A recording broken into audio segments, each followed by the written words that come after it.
الحمد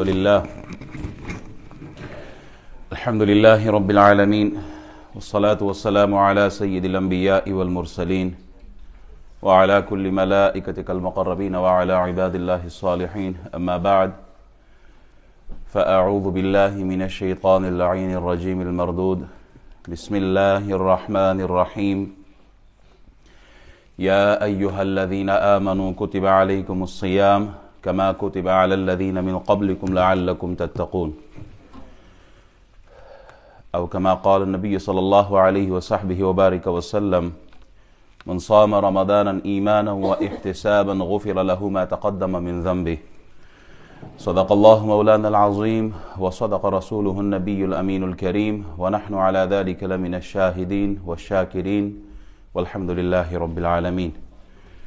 تمام خوبیاں حمد ثنا تسبیح تحلیل تقدیس تمجید وحدہ لا شریک ذات کے لیے ہے جو ہم سب کا خالق اور مالک ہے۔ درود سلام بے حد بے حساب اس ہستی پر جو ہم سب کے آقا و مولا ہے، امام الانبیاء ہے، رحمت للعالمین ہے، شفیع المذنبین ہے، خاتم النبیین ہے۔ اللہ کریم کے حضور دعا گو ہوں مالک و مولا اول وقت میں آنا بیٹھنا سننا سنانا اپنی پاک بارگاہ میں قبول فرمائے۔ آج 20 شعبان المعظم کا دن ہے اور 9-10 دن کے بعد رمضان المبارک کا مہینہ جو ہزاروں رحمتوں اور برکتوں کو اپنے دامن میں لیے ہم پر سایہ فگن ہوگا۔ کچھ ہی دنوں میں مسجدوں کی حالت بدل جائے گی، کچھ ہی دنوں میں ہماری روٹین چینج ہو جائے گی، کچھ ہی دنوں میں مسجدوں پر پھر بہار آ جائے گی۔ وہ مہینہ کہ جس میں اللہ کی طرف سے خاص رحمتوں کا نزول ہوتا ہے، برکتوں کا نزول ہوتا ہے، خاص نور نظر آتا ہے۔ وہ مہینہ کہ جس کے لیے نبی اکرم نور مجسم شفیع معظم صلی اللہ علیہ وبارک وسلم ارشاد فرماتے ہیں کہ اس مہینے کا پہلا عشرہ جو پہلے 10 دن ہے وہ رحمت ہے، بیچ کے 10 دن جو ہیں وہ مغفرت کے ہیں، اور آخری عشرہ جو ہے وہ جہنم سے آزادی کا عشرہ ہے۔ وہ خوبصورت مہینہ ہم پر سایہ فگن ہونے والا ہے کہ جس کی آمد سے اللہ تعالی جنت کے دروازوں کو کھول دیتا ہے، جہنم کے دروازوں کو بند کر دیتا ہے، شیاطین کو جکڑ لیا جاتا ہے۔ اسی لیے آپ نے مسئلہ سنا ہوگا، علماء فرماتے ہیں کہ جو شخص اس مہینے میں فوت ہو جاتا ہے، چونکہ جہنم کے دروازے بند کر دیے جاتے ہیں، جنت کے دروازے کھول دیے جاتے ہیں، تو یہ اللہ کی شان ہے کہ جو اس مہینے میں دنیا سے جاتا ہے اسے جنت ہی اللہ عطا فرماتا ہے۔ یہ اس کی مغفرت، اس کی رحمت ہے۔ چونکہ جہنم کے دروازے بند ہوتے ہیں اس لیے اس پر کوئی عذاب نہیں ہوتا۔ یہ وہ خوبصورت مہینہ ہے کہ جس کی عبادتوں میں بھی اللہ تعالی جو اجر ہے ثواب ہے وہ اضافہ فرما دیتا ہے۔ نفل کا ثواب جو ہے وہ فرض کے برابر کر دیا جاتا ہے، اور فرض کو 70 گنا کر دیا جاتا ہے۔ جو اجر فرض پہ ملنا ہے وہ کتنا بڑھا دیا؟ 70 ٹائمز 70 ٹائمز آپ کو اس مہینے میں وہ عمل جو آپ غیر رمضان میں کرتے ہیں اور رمضان میں کرتے ہیں اس کا فرق کتنا رکھا؟ 70 گنا اللہ تعالیٰ زیادہ عطا فرماتا ہے۔ بھوک اور پیاس کی وجہ سے معدے سے خاص سمیل آتی ہے، مہک سی ہوتی ہے، وہ مہک اللہ کو اتنی پسند ہے کہ کستوری کی خوشبو سے زیادہ اللہ وہ مہک پسند کرتا ہے۔ روزہ دار کے لیے جنت سجائی جاتی ہے، اور پھر ایسا پروٹوکول اس آدمی کو دیا جاتا ہے جو رمضان کے روزے رکھتے ہیں کہ جنت کا ایک دروازہ جسے باب الریان کہا اسپیشلی ان لوگوں کے لیے رکھا ہے جو اس مہینے میں اخلاص کے ساتھ اللہ کی رضا کے لیے روزے رکھتے ہیں۔ رمضان مبارک کا وہ مہینہ کہ جس میں ایک عبادت ہے جسے روزہ کہتے ہیں، ایک ہے مسجد کے اندر ہونے والی عبادت، دونوں کی تعظیم ہے نا. مسجد کا اپنا مقام ہے اور مسجد کے اندر ہونے والی ایک عبادت جسے نماز کہتے ہیں اس کا ایک اپنا مقام ہے. اسی طرح رمضان کا مہینہ ہے، یہ بہت عظمت والا ہے. اس رمضان کے مہینے میں ایک عبادت ہے جسے روزہ کہتے ہیں، صوم کہتے ہیں، اس کا اپنا درجہ ہے. جو صوم یعنی جو صائم ہوتا ہے، روزہ دار ہوتا ہے، اس کے حق میں جو سمندر کے دریا کی مچھلیاں وہ بھی دعا کر رہی ہوتی ہیں. اتنی عظمت والی عبادت کہ اس مہینے کے اندر آپ کو بہت ساری عبادتیں نظر آئیں گی. ہر لمحہ عبادت ہے، ہر لمحہ اس میں عبادت ہے. رات کی تراویح ہو وہ عبادت ہے، سحور اور افطار ہو وہ عبادت ہے، اعتکاف ہو وہ عبادت ہے. اس مہینے میں ایک ایسی رات ہے، لیلۃ القدر خیر من الف شہر.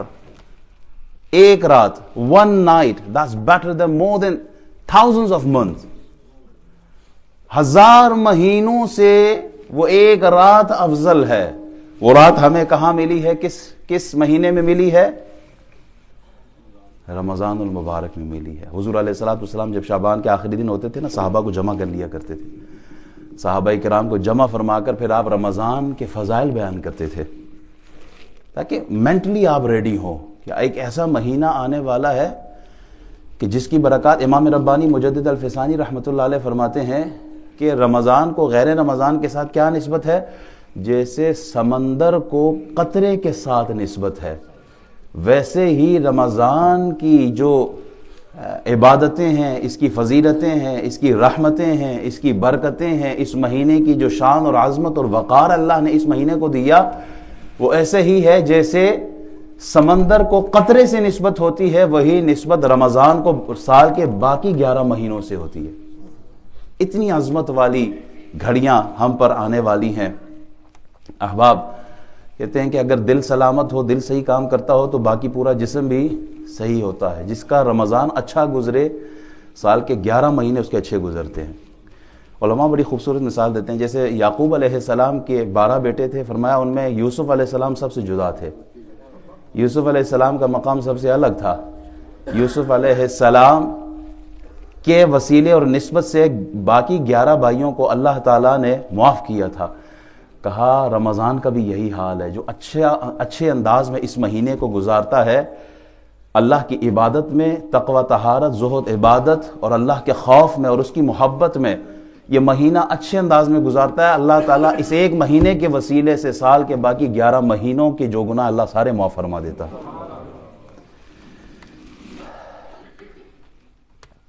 اللہ فرماتا ہے کہ روزہ میرے لیے ہے اور میں اس کی جزا ہوں. باقی ہمارا تو ایمان، ان صلاتی و نسکی و محیای و مماتی للہ رب العالمین. ہماری عبادتیں جانی، مالی، قولی، جو بھی عبادت ہم کرتے ہیں، ہماری قربانیاں، ہماری زندگی، ہماری موت اللہ کے لیے ہے. اور ہر عبادت پر اجر جو ہے، وہ جزا جو ہے وہ کیا ہے؟ کہا جنت ہے. حج پہ جاؤ گے تو کیا ملے گا؟ بدلے میں جنت ہی ہے. نمازیں پڑھیں گے تو بدلے میں جنت ہی ہے. زکوٰۃ دیں گے تو بدلے میں جنت. قربانی جنت. لیکن فقط روزہ ہی وہ عبادت ہے جس کے لیے اللہ ارشاد فرماتا ہے جو روزہ رکھتا ہے اس کی جزا میں اللہ ہوں. کیوں؟ نماز پڑھنے کے لیے آدمی جب نماز کا اہتمام کرتا ہے، وضو کرتا ہے، قبلے کا رخ معلوم کرتا ہے، لباس پاک رکھتا ہے اور وہ قیام، سجود اور رکوع میں مشغول ہوتا ہے، تو ریا کا کہیں نہ کہیں سے خطرہ ہے. شو آف ہو سکتی ہے یہ عبادت. حج پہ جاتے ہیں تو احرام باندھ کر طواف میں، صفا مروہ میں، مینا، مزدلفہ اور عرفات کے میدان میں کھڑا ہوتا ہے. واپسی پہ آتے لوگ ہار ڈالتے ہیں تو کہیں نہ کہیں ریا کا خطرہ ہوتا ہے. زکوٰۃ دیتے ہیں تو کم از کم 2 بندوں کو تو پتہ ہی ہوتا ہے جس کو دے رہے ہوتے ہو. کہیں نہ کہیں سے ریا کا خطرہ ہوتا ہے. لیکن روزہ وہ عبادت ہے تنہائی میں، اپنے گھر کے اندر، واش روم میں نہاتے وقت جب وہ نہا رہا ہوتا ہے تو اس کی کوشش ہوتی ہے، سخت پیاس بھی لگی ہو نا تو وہ اپنے حلق کو بچاتا ہے کہ کہیں پانی کا قطرہ میرے حلق سے نیچے نہ اتر جائے. پیاس بھی لگی ہے، کوئی دیکھ بھی نہیں رہا، تنہائی بھی ہے، کوئی موجود نہیں ہے. ریا کا خطرہ بھی کوئی نہیں, کسی کو پتہ بھی نہیں, لیکن پھر بھی وہ احتیاط کر رہا ہے. کیوں؟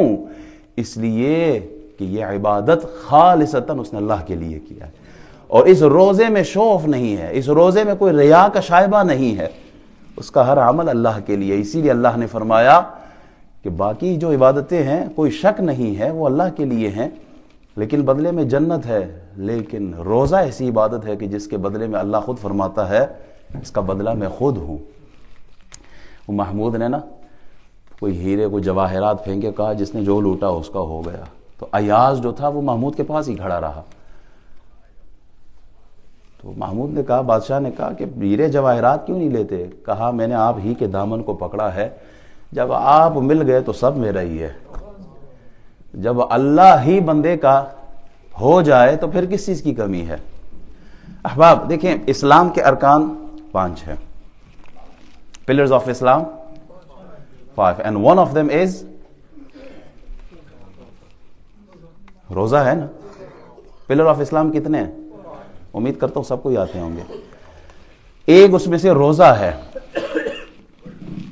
روزہ یہ 10 شعبان کو 2 ہجری میں نبی علیہ السلام جب مدینہ شریف آئے نا, دوسرے سال فرض ہوا.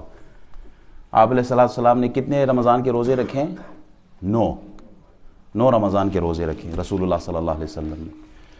آپ علیہ السلام سے پہلے بھی جو پچھلی امتیں تھیں ان پہ روزے فرض تھے. یا ایھا الذین آمنوا کتب علیکم الصیام کما کتب علی الذین من قبلکم, تم سے پہلے بھی جو تھے ان پہ بھی روزے فرض تھے. حضرت آدم علیہ السلام 13, 14 اور 15واں کا ہر مہینے یہ روزہ رکھا کرتے تھے. نوح علیہ السلام کے لیے سارے سال روزے میں رہتے تھے. داؤد علیہ السلام کے لیے ایک دن روزہ, ایک دن افطار, ایک دن روزہ رکھتے ایک دن چھوڑ دیتے. حضرت عیسیٰ علیہ السلام کے لیے بھی آتا ہے, ایک دن روزہ رکھتے 2 دن چھوڑ دیتے, پھر ایک دن روزہ رکھتے پھر 2 دن چھوڑ دیتے. تو اس امت پر بھی روزے فرض ہوئے. دیکھیں ہماری زندگی کا مقصد کیا ہے؟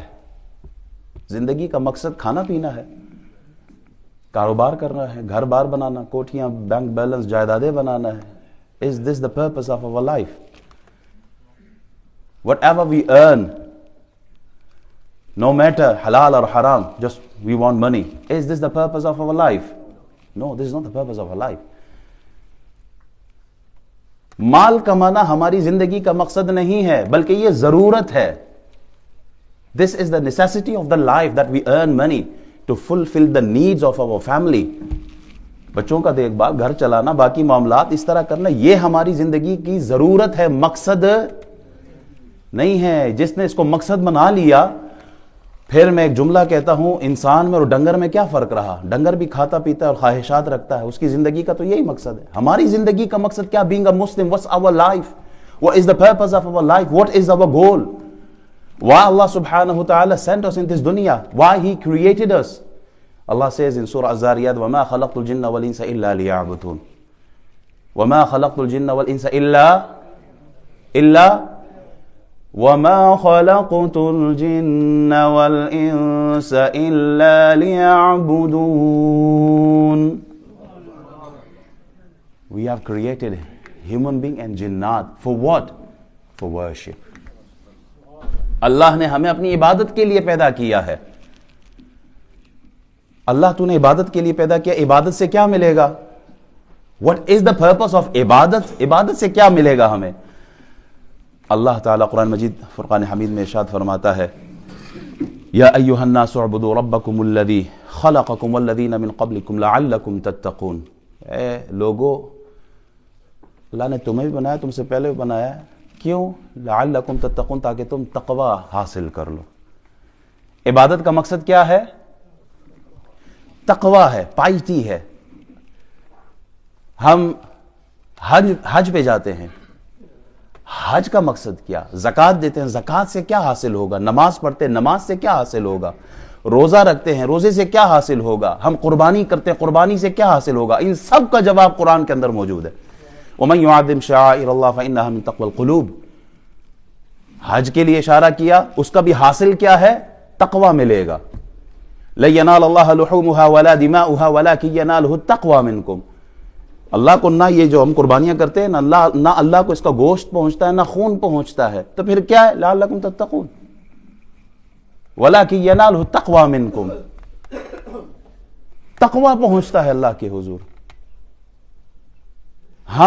روزے ہم پر فرض ہوئے, روزے سے ہمیں حاصل کیا ہوگا؟ بھوک پیاس, صبح سے لے کے شام تک بھوکے پیاسے رہیں گے, اللہ ملے گا کیا؟ یا ایھا الذین آمنوا کتب علیکم الصیام کما کتب علی الذین من قبلکم لعلکم تتقون. روزے سے کیا ملنا ہے؟ روزے کا حاصل کیا ہوگا؟ تقوی ہوگا. اللہ ہم نے عبادت کی, ہمیں تقوی ملا. اللہ ہمیں تقوی مل گیا, اب تقوی پہ کیا انعام ملے گا ہمیں تقوی سے کیا حاصل ہوگا؟ اللہ ارشاد فرماتا ہے وَمَن يَتَّقِ اللَّهَ يَجْعَل لَّهُ مَخْرَجًا وَيَرْزُقْهُ مِنْ حَيْثُ لَا يَحْتَسِبُ. جو تقوی اختیار کرتا ہے, پہلا انعام اللہ ارشاد فرماتا ہے کہ مشکل سے نکلنے کا راستہ میں دوں گا ان کے لیے. جو لوگ تکلیف میں ہیں, آزمائش میں ہیں, وہ تقوی اختیار کرے. کیوں؟ اللہ خود فرماتا ہے وَمَن يَتَّقِ اللَّهَ يَجْعَل لَّهُ مَخْرَجًا, مشکلات سے نکالنے کا راستہ اللہ خود عطا فرمائے گا.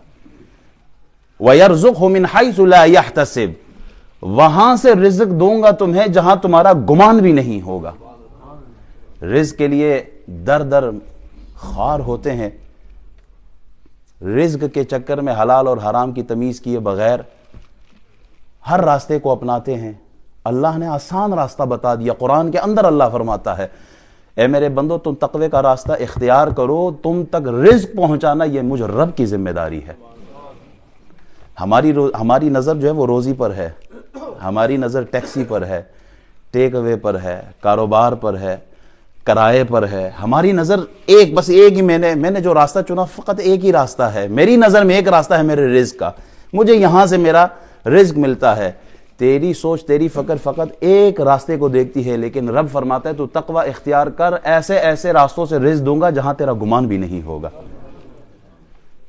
تو ہم رزق کے لیے وما من دابۃ فی الارض الا علی اللہ رزقها, اللہ تعالیٰ تو جانوروں کو نہیں کھلاتا. جو رب پتھر کے اندر موجود کیڑے کو کھلا سکتا ہے, جو رب سور اور خنزیر اور کتے کو پہنچا سکتا ہے اس کا رزق, جو رب پتھروں کو پوجنے والے, بندروں اور گائے کے آگے سجدہ کرنے والے, چاند سورج اور ستاروں اور آگ کے آگے سر جھکانے والوں کو رب رزق کھلا سکتا ہے, تو اے بندہ مومن تو کلمہ گو مسلمان ہے. تیرا تعلق تو رسول اللہ صلی اللہ علیہ وسلم سے ہے, تو امت مصطفیٰ میں سے ہے, تو دن رات سر سجدے میں رکھ کر سبحان ربی الاعلیٰ کے ترانے لگانے والا, تو اللہ اکبر کی صدائیں لگانے والا ہے. تیرا ایمان تو مضبوط ہونا چاہیے تھا. رازق اللہ ہے, مخلوق تو اپنی نظر رزق سے زیادہ رازق پر رکھیں کہ رازق ہی ہمیں کھلانے والا ہے. ان تتقوا اللہ یجعل لکم فرقانا ویکفر عنکم سیئاتکم ویغفر لکم. وہ جو پچھلے آیتیں میں نے پڑھی سورہ طلاق کی ہے, یہ آیتیں سورہ انفال کی ہے.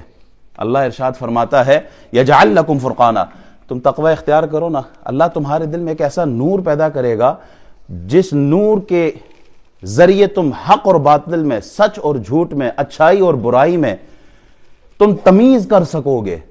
اللہ تمہیں وہ ملکہ عطا فرمائے گا, اللہ تمہیں وہ نور دے گا جس نور کی روشنی میں تم صحیح اور غلط کی پہچان کر سکو گے. کب؟ جب تقوی کا نور آپ کے پاس ہوگا.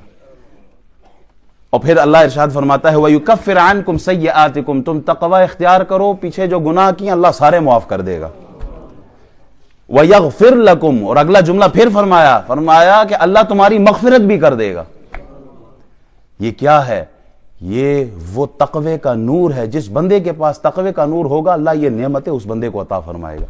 إِنَّ أَكْرَمَكُمْ عِنْدَ اللَّهِ أَتْقَاكُمْ, the best amongst you are those who are more pious in the court of Allah subhanahu wa ta'ala. ہماری نظر میں عزت والا آدمی کون ہے؟ بڑی معذرت کے ساتھ آپ کا پوائنٹ آف ویو اپنی جگہ پر ہوگا, لیکن جو مشاہدہ کرے آپ ذرا غور کریں, ہو سکتا ہے میرا مشاہدہ غلط ہو. ہماری نظر میں آج کے دور میں ہم کس کو زیادہ عزت دیتے ہیں؟ جس کے پاس مال ہو, جس کے پاس کوئی عہدہ ہو, منصب ہو, شہرت ہو, کوئی خاص درجہ ہو, چاہے وہ پرلے درجے کا العیاذ باللہ گناہگار ہو, لیکن ہم عزت اسی کو دیں گے. کیوں؟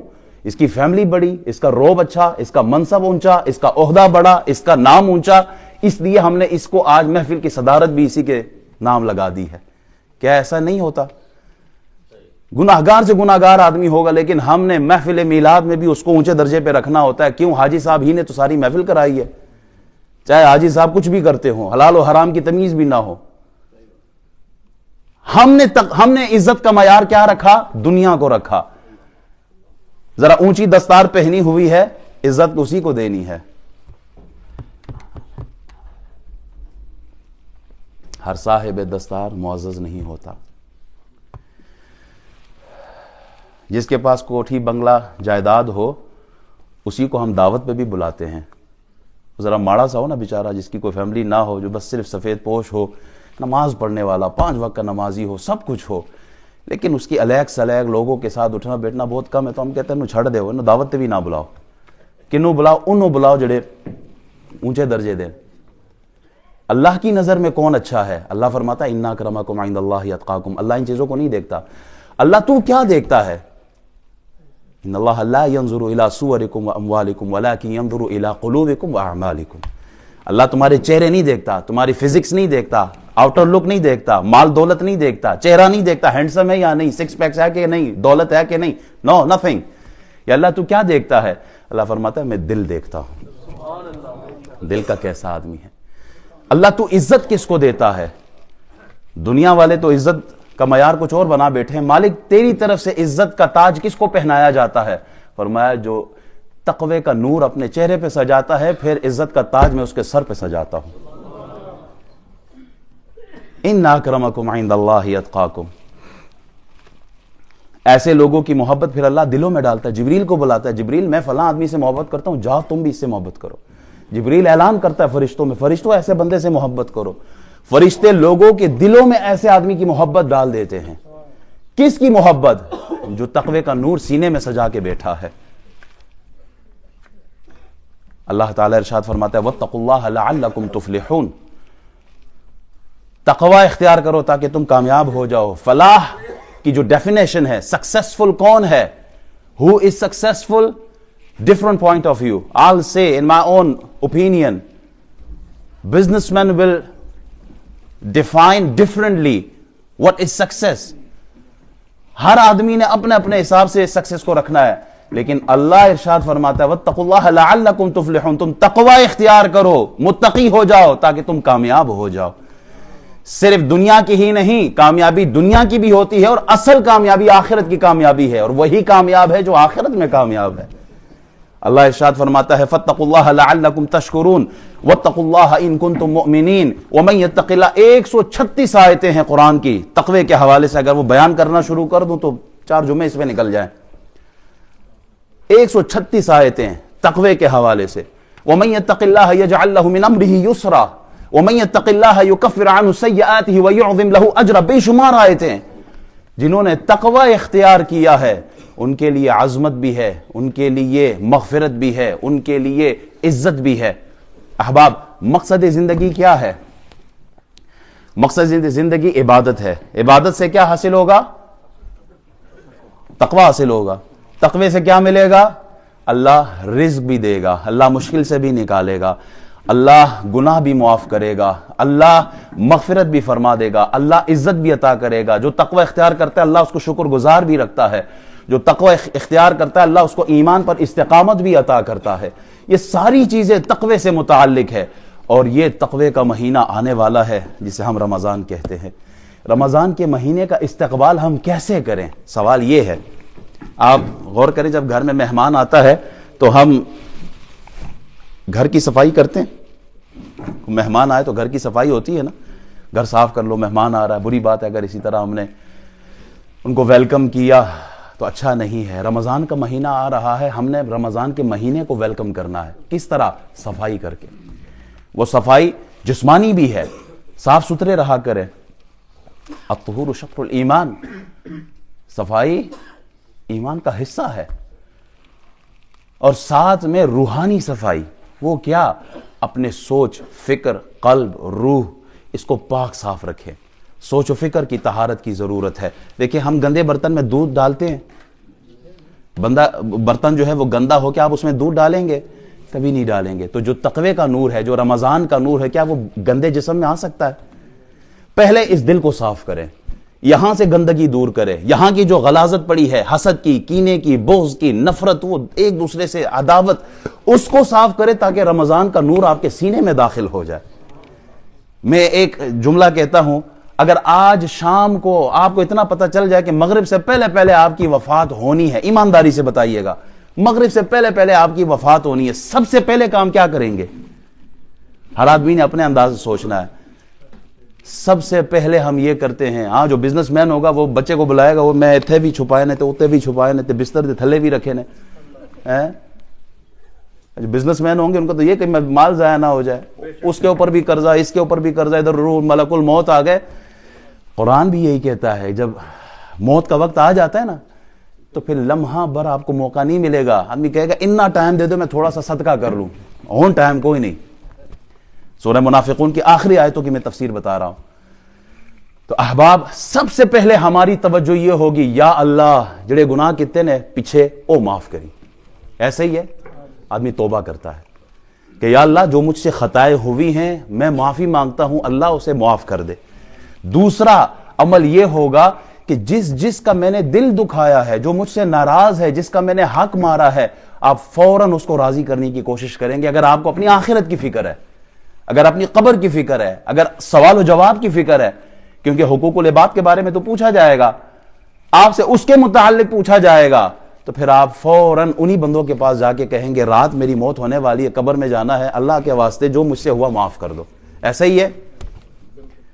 دیکھیں جو قطع تعلق و قطع رحمی کرتے ہیں نا، رمضان کا مہینہ آنے والا ہے، آپس کی رنجشیں دور کریں۔ قطع تعلق رکھنے والے تساں اپنے کار تے میں اپنے کار، دو سگے بھائی آپس میں ایک دوسرے سے بات نہیں کر رہے ہوتے، رشتہ دار بات نہیں کر رہے ہوتے، اور امتحان اور تیاری کس کی ہے؟ رمضان المبارک کی۔ اور بھائی ایسے لوگوں کی تو شب برات میں مغفرت نہیں ہے۔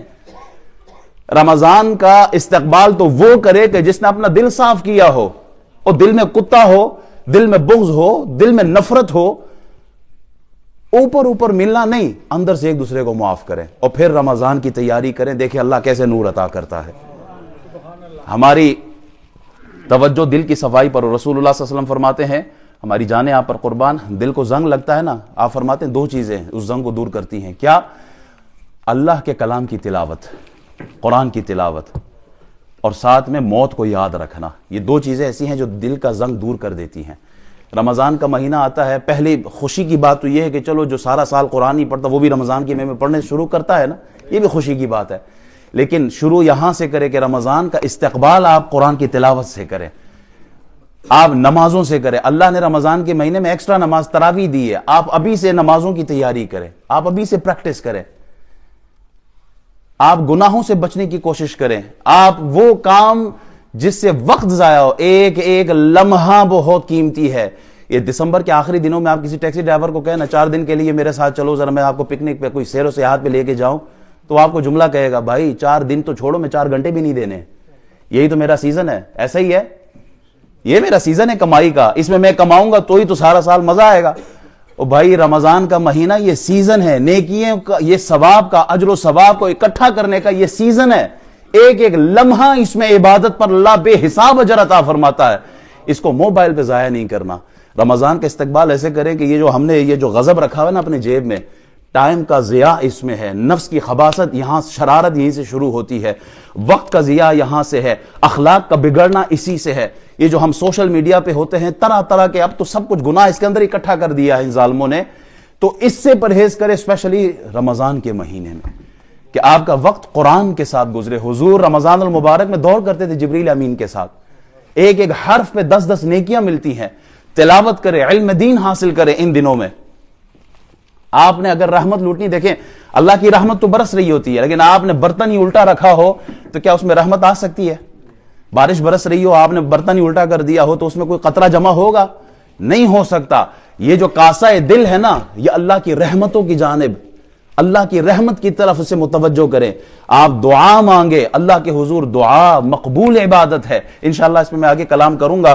اللہ تعالی ہمیں اچھے انداز میں رمضان کا استقبال کرنے کی توفیق عطا فرمائے، اور اپنے دل، دماغ، روح کو اللہ کی رحمتوں کی طرف متوجہ کرے، گناہ سے بچنے کی اللہ ہمیں توفیق عطا فرمائے۔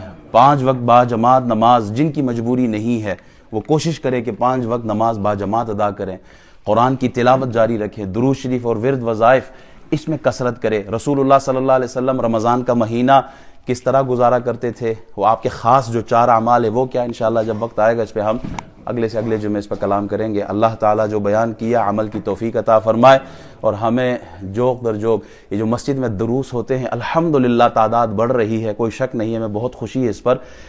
مسجد میں کلاسیں ہوتی ہیں، مسجد میں منڈے کو تفسیر قرآن ہوتا ہے، ٹیوزڈے کو ہمارے علامہ صاحب جو ہیں وہ تجوید کی کلاس پڑھاتے ہیں، وینسڈے کو میں تجوید کی کلاس پڑھاتا ہوں، تھرسڈے کو ہمارا درس حدیث ہوتا ہے۔ درس حدیث میں کل ہم نے وضو کے کچھ مسائل سیکھیں، کچھ فضیلتیں سیکھیں۔ یہ تمام چیزیں آپ احباب کے لیے کہ آپ مسجد میں آئیں، آپ کو بہت کچھ ملے گا۔ اسی طرح ہماری مسجد میں الحمدللہ ہماری بہنوں کے لیے، ماؤں بہنوں کے لیے دور قرآن شروع ہو رہا ہے، غالباً 4 مارچ سے ہے، وہ پوسٹر چھپ چکے ہوں گے، تو آپ اپنے گھر والوں کو، بچیوں کو، ماؤں بہنوں کو دور قرآن میں بھیجیں۔ یہاں سے پورے قرآن کا ایک دور ہوگا، ترجمہ ہوگا، تفسیر ہوگی، بہت کچھ سیکھنے کو ملے گا۔ ہمیں آپ لوگوں کی ضرورت ہے کہ آپ آئیں، اور جو اہتمام مسجد میں، یہ روحانی غذا ہے، جسمانی غذا اپنی جگہ پر، کل سعید صاحب نے بڑی بہترین وہ لنگر تیار کیا تھا، وہ اپنی جگہ پر ہے، لیکن روحانی غذا کیا ہے؟ یہ قرآن ہے، یہ حدیث ہے۔ ہم کس سے کہانیاں، میں یہاں ابھی جو کھڑا تھا آپ کے سامنے پیش کیا، قرآن کی آیتیں پیش کی ہیں، میں نے 136 آیتوں کے حوالے وہ سامنے رکھے ہیں قرآن کے حوالے سے۔ یہ قرآن اور حدیث ہی یہاں سے ملے گا، آپ آئیں تو صحیح، انتظار آپ کا ہے۔ اور الحمدللہ تعداد روز بروز بڑھ رہی ہے۔ اللہ کرے ہمیں قرآن کا نور نصیب ہو، اللہ کرے ہمیں رمضان کا نور نصیب ہو۔ وآخر دعوانا الحمدللہ رب العالمین۔ سنت